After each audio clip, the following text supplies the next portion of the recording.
त्यामुळे या संपूर्ण घटनेचे, या अहवालाचे काय पडसाद उमटतात हे पाहणं महत्त्वाचं ठरणार आहे। पुढच्या बातमीकडे वळूयात। राज्यामध्ये आता निवडणुकांचा प्रचार हा जसजसा रंगात आलाय ना, तसतसं पार्ट्यांचीही तितकीच जोरदार चर्चा रंगू लागली आहे।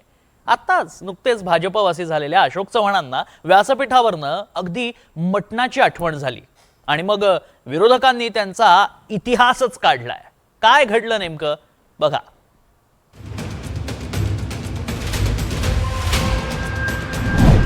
चव्हाणांचं विधान, मटणावरून घमासान,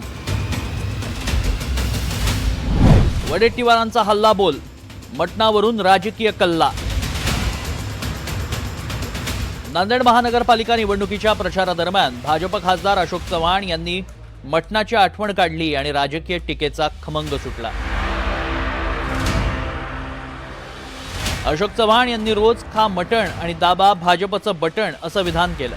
त्यामुळे शेवटचे 8 दिवस उरले जातात। रोज लोक पार्ट्या खाऊ घालतील, याची पार्टी त्याची पार्टी।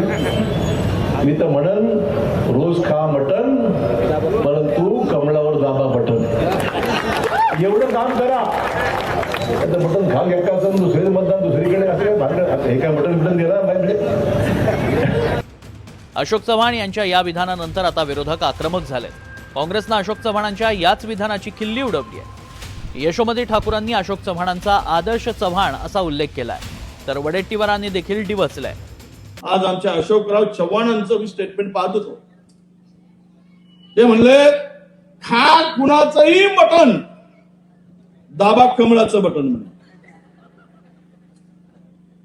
आता मलाच कळलं नाही की अशोक चव्हाण आयुष्यभर दाबून काँग्रेसचं मटण खालो,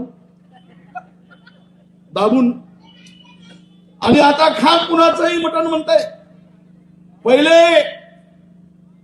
आयुष्यभर वडील पासून सर्व लोकांनी, पिढ्यांनी, आणि आज पहा हा बटन कुणाचं तर म्हणतायत आणि दाबा भाजपची बटन म्हणतायत, कमळाची बटन म्हणतायत। मी तुम्हाला विनंती करण्यासाठी आलो आहे, अरे कुणाचं खाऊ नका किंवा खा नका, मी असं म्हणणार नाही। आदर्श चव्हाण, अच्छा अशोक चव्हाण का? मला वाटलं आदर्श चव्हाण। खरे यांनी गफलत केली, यांनी स्वतःची किंमत कमी केली, यांनी घोटाळे केले आणि भाजपमध्ये केले। आणि भाजपमध्ये गेल्यानंतर स्वतःच्या वडिलांची प्रतिमा पण त्यांना लक्षात नाही आहे की एक मुख्यमंत्री, एक केंद्रीय मंत्री, त्यांचा मुलगा जो माजी मुख्यमंत्री आहे, तो अशा घाणेरड्या गोष्टी बोलतो आणि या खालच्या पातळीवर जातो, ह्याचं आश्चर्य मला नक्कीच आहे।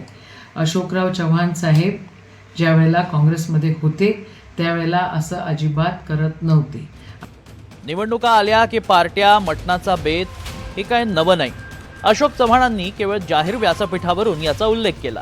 आता 12 जानेवारीला प्रचाराची सांगता होणार आहे, त्यानंतरच मटण पार्ट्यांचा बेत रंगणार आणि निवडणुकीची गणितं फिरणार। Bureau report, NDTV Marathi.